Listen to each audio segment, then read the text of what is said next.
스가랴 1장 7절부터 6장 8절까지 바로 오늘 본문 앞절까지 여호와 하나님께서 환상을 열어서 스가랴에게 계시해 주셨었는데요. 한 8가지 환상을 보았습니다. 그 8가지 환상의 결론을 오늘 본문 말씀에 여호와 하나님께서 지금까지 환상으로 계시하셨는데 직접 말씀으로 그 결론을 전해 주십니다. 두 가지예요. 여호와 하나님께서 성전을 건축하게 하실 것이다 라는 내용입니다. 그리고 그 성전을 건축하게 하기 위해서 메시아를 보낼 것이다 라는 이 두 가지 약속입니다. 9절 말씀부터 10절까지 11절까지 같이 보겠습니다. 시작.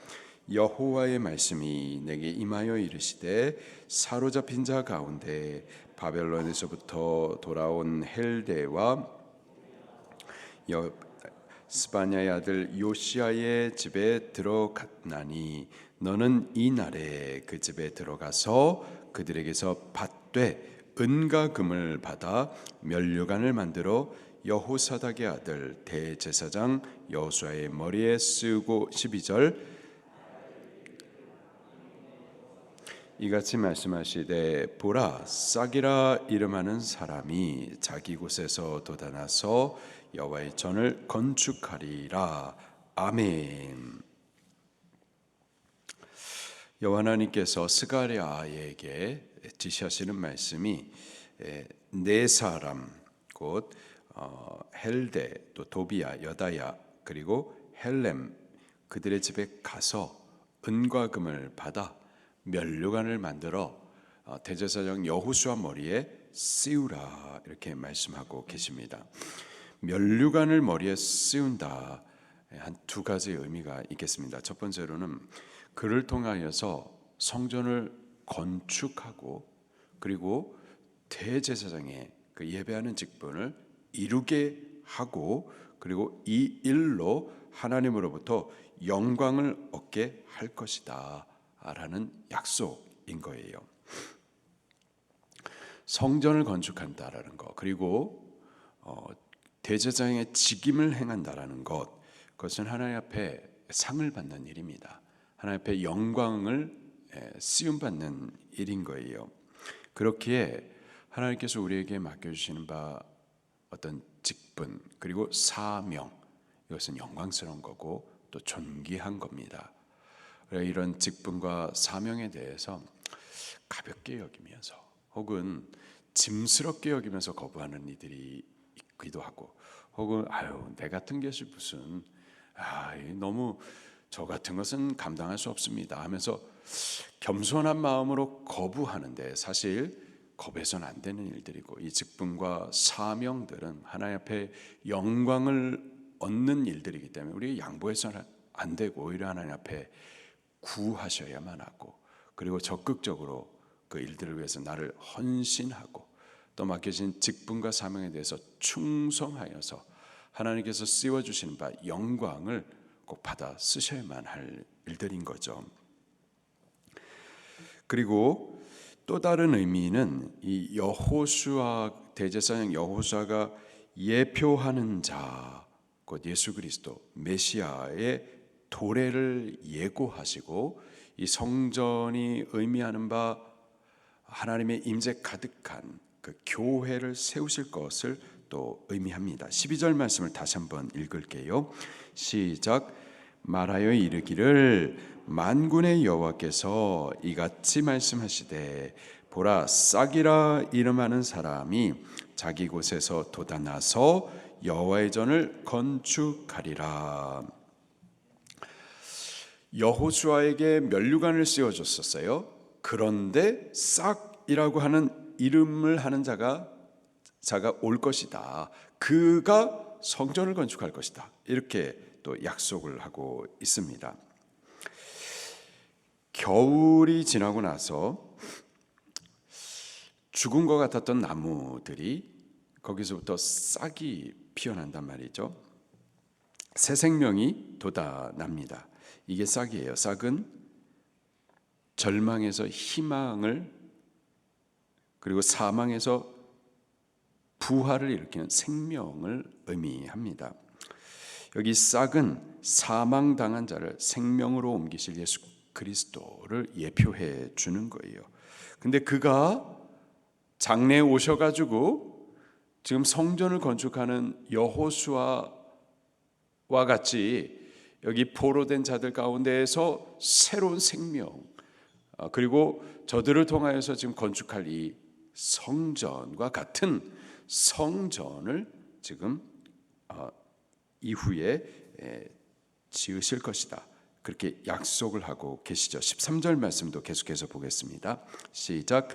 그가 여호와의 전을 건축하고 영광도 얻고 그 자리에 앉아서 다스릴 것이요 또 제사장이 자기 자리에 있으리니 이 둘 사이에 평화의 의논이 있으리라 하셨다 하고, 장래에 올 그 싹이라 이름하는 자,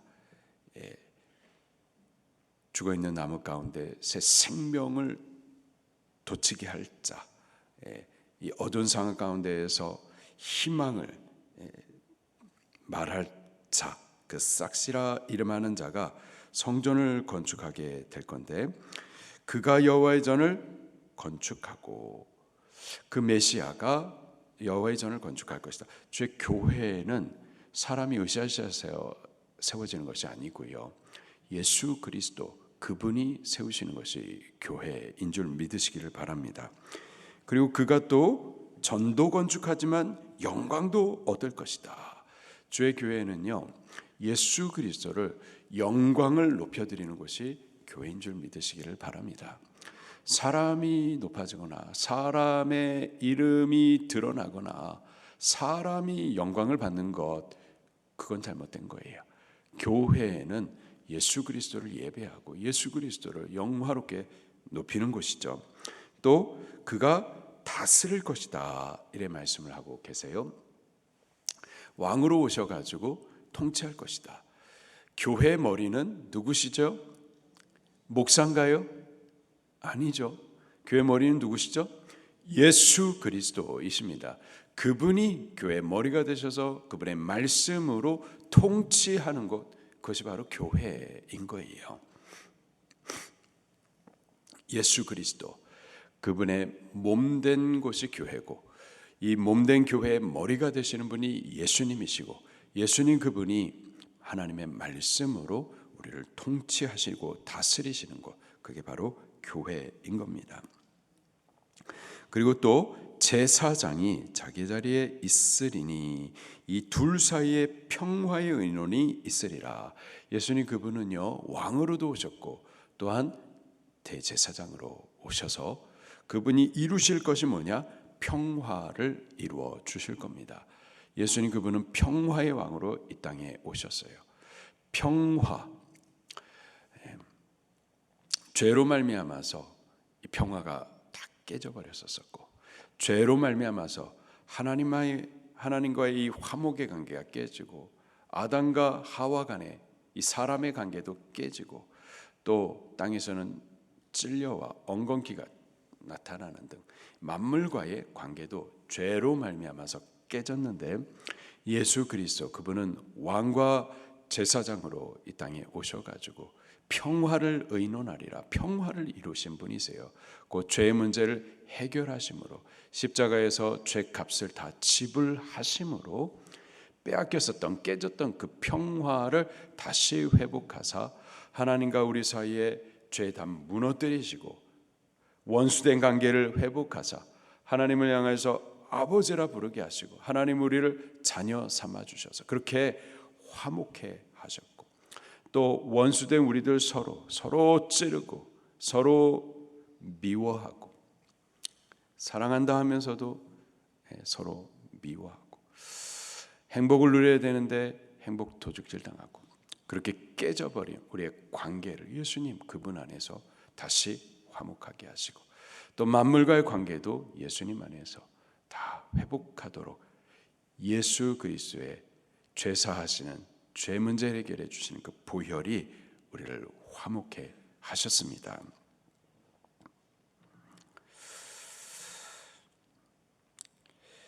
예수님 그분이 바로 싹 씻시고 하나님께서 예언해 주시고 약속해 주시는 메시아이십니다.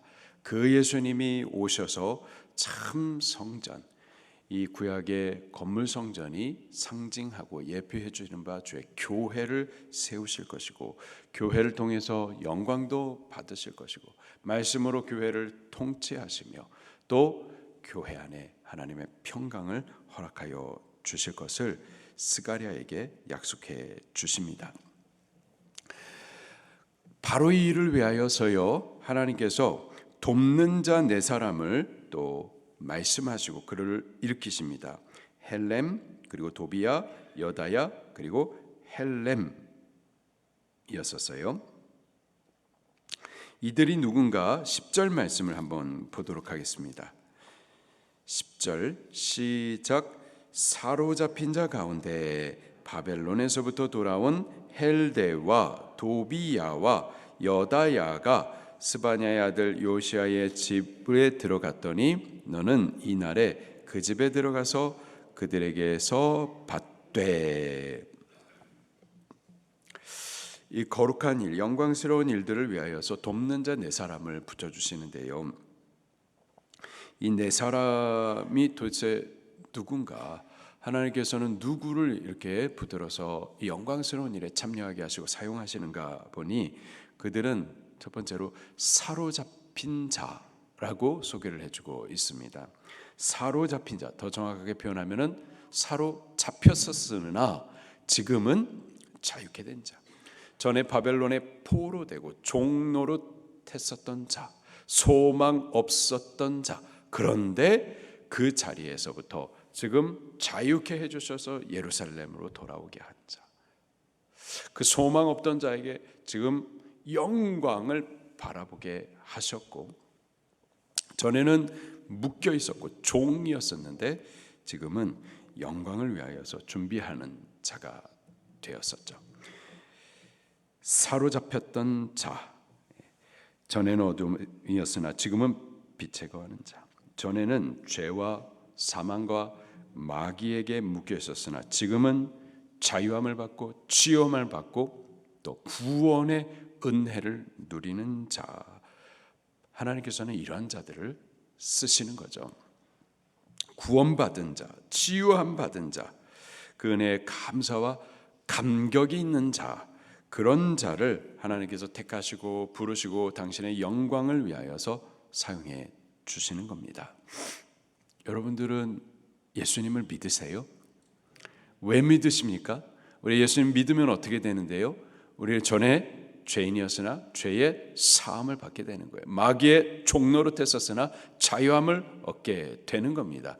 마귀의 저주에 묶여 있었으나 이제 치유함도 받고 하나님과 화목하게도 되어지고, 우리 지옥에 떨어져야 될 소망 없는 자들이었으나 예수님을 믿음으로 말미암아 지옥 가지 아니하고 어디 가죠? 천국 가게 되는 거예요. 이 구원에 감격이 있는 자, 그 은혜에 대해서 감사하는 자, 하나님은요 그들을 택하시고 부르시고 그들을, 그 감격된 감사의 마음을 갖고 있는 그들을 하나님께서 직임을 맡기시고 사명을 맡기셔서 영광스러운 일, 이 존귀한 일들을 할 수 있도록 하시는 거죠. 두 번째로 이 영광스러운 일을 맡김받은 그들 네 사람은 헌신된 자들입니다. 11절 말씀을 또 같이 보도록 할게요. 시작. 은과 금을 받아 면류관을 만들어 여호사닥의 아들 대제사장 여호수아의 머리에 씌우고 그들에게서 은과 금을 받으라 말씀을 하십니다. 그들이 갖고 있는 은과 금을 기꺼이 하나님 앞에 바쳐서 면류관을 만들어서 대제사장 여호수아의 머리에 씌울 정도로 기꺼이 헌신하는 자들이죠. 구원의 감격이 있는 자들, 치유함을 받고 또 하나님의 은혜에 대한 감사가 있는 자들은요 얼마든지 하나님 앞에 기꺼이 바칠 수 있습니다. 헌금에 대해서 세상 사람들이 뭐라고 말을 해요. 이해가 됩니다. 세상에서는 세금 아끼기 위해서 또는 임금 얼마 높여달라고 목숨 걸고 그렇게 싸우는데 교회 와서는 헌금하고 10분의 1을 또 올려드리고, 이해가 되지 않는 일이죠. 그러나 구원의 은혜를 아는 자들, 그 은혜에 감격이 있는 자들은 기꺼이 하나님 앞에 헌금하게 되어 있는 거죠. 헌금은 예수님 믿는 자만 하는 겁니다. 구원 받은 자만 할 수가 있는 거예요. 요한복음 12장에 보게 되면은 베다니라고 하는 베다니라는 동네에 시몬의 집에 하나님이 아주 기뻐 받으시는 예배가 드려지게 되는데, 마리아가 자기에게 있는 가장 귀한 향유 옥합, 그것을 예수님 앞에 가져와서 깨뜨립니다. 기꺼이 깨뜨려요.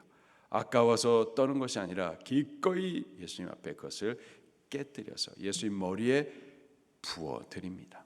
그것을 가롯 유다가 볼 때에 왜 허비하느냐 이렇게 표현을 해요. 허비, 주께 부어 드리는 것을 허비한다라고 생각을 하는 거죠. 근데 그 부어드린 향유 옥합으로 인하여서 그 집에 향기가 가득했다. 성경이 기록을 하고 증언을 해주고 있어요. 하나님께서 그 향기를 기뻐 받으셨던 거죠. 그 올려드렸었던 향유 옥합, 깨뜨려 부어드렸었던 그것을 하나님께서 참 예배로 받으셨었던 거예요. 근데 그 향유 옥합을 어떻게 깨뜨려 예수님께 부어드릴 수 있느냐 이 말이에요. 그것을 볼 때 구원받지 못한 가룟 유다 같은 사람은 허비한다고 생각을 하는데, 어떻게 그것을 기꺼이 부어드렸느냐. 그 집에 모여있는 사람이 시몬의 집입니다. 시몬이 누구냐? 나병 환자였었던 자예요. 나병 환자, 죽을 병에 걸려있는 부정한 자. 근데 예수님으로 말미암아 깨끗이 치유함을 받은 그 은혜의 감격이 있는 자인 거죠. 또 나사로가 같이 있었으면, 나사로 누구냐면 죽은 지 3일이 지나가지고 육체가 썩어가지고 냄새가 나는데 예수님께서 무덤 바깥에서 부르셔서 죽은 자를 다시 살려내셨죠. 죽었었는데 생명을 다시 받은 자, 그 생명 받은 감격이 있는 자, 그들은 기꺼이 향유를 깨뜨려서 예수님 앞에 부어 드릴 수가 있는 겁니다. 바로 그런 자들을 하나님께서 택하시고 지목하여 부르시고 이 거룩한 일들을 위하여서 헌신하도록 하시는 거죠. 그들이 바로 이 네 사람이었었습니다. 그리고요, 하나님께서는 또 이러한 자들을 기념하시고 기억하십니다. 14절 말씀도 같이 보겠습니다. 시작. 그 면류관은 헬렘과 도비야와 여다야와 스바냐의 아들 헨을 기념하기 위하여 여호와의 전 안에 두라 하시니라. 그 면류관을 은금을 바쳐 가지고 만들어서 여호수아에게 씌우게 하시더니 그 면류관을 다시 성전에 두어서 보관하라 말씀을 하시되, 그 이유가 이것을 위해서 은금을 바쳐드린 그들을 기념하기 위하여서, 기념한다라는 것은 기억한다라는 뜻이 있는데, 그들의 헌신과 또 이 사명, 이 거룩한 일들을 도운 그 사역을 여호와 하나님께서 두고 기억하시겠다라는 거예요. 두고 기억하시고자 영원히 변치 않는 이 성경에 기록도 하신 거죠. 그리고요, 바로 이러한 영광스러운 일들을 오늘 우리들에게도 참여할 수 있도록 또 약속하시고 허락도 하세요. 15절 말씀을 또 같이 봉독합니다. 시작. 먼데 사람들이 와서 여호와의 전을 건축하리니 만군의 여호와께서 나를 너희에게 보내신 줄을 너희가 알리라. 너희가 만일 너희 하나님 여호와의 말씀을 들을진대 이같이 되리라. 먼데 사람들도 와서 이 여호와의 전을, 지금 싹스를 통하여서 세워질 그 교회를 지금 건축할 것이다 말씀하시는데, 여기 먼데 사람이란 이방인들을 말해요. 우리들은요 유대인들이 아니죠. 유대인들이 말하는 이방인들입니다. 근데요, 이방인 우리들까지도 전에는 먼 자였으나, 전에는 이 영광에 참여할 수 없는 자였었으나 우리들까지도 와서 여호와의 전을 건축하도록 그렇게 허락하신다라는 거예요. 오늘 우리들에게도 예수 그리스도의 보혈이 죽어있는 우리를 생명 주시고, 또 소망 없는 우리들에게 영광을 바라볼 소망을, 참 소망을 허락해 주셨죠. 병들어 있는 우리를 치유하시고 또 구원하시고, 이 구원의 은혜의 감격이 있는 우리들 가운데 그 감격된 은혜로 기꺼이 하나님 앞에 부어드릴 그런 헌신된 자들을 하나님께서는 부르시고 영광을 위하여서 참여할 수 있도록 우리에게도 자리를 허락하여 주십니다. 오늘 우리들이 이 영광의 일들에 참여함으로 여호와 하나님의 기억하신 바 되어지는 종들이 꼭 될 수 있기를 예수 그리스도의 이름으로 축원합니다. 말씀 붙들고 통성으로 기도하시겠습니다.